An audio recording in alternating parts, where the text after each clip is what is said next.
Yo, what's up mga kaskilled? May demo tutorial tayo ngayon para sa floater level control switch. Ito yung wiring niya. Itong black, ito yung common. Itong brown, ito yung normally closed. Itong kulay blue, ito yung normally open.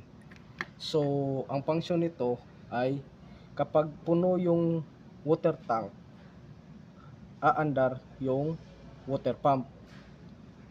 At kapag wala namang laman yung water tank, mag-o-off yung water pump.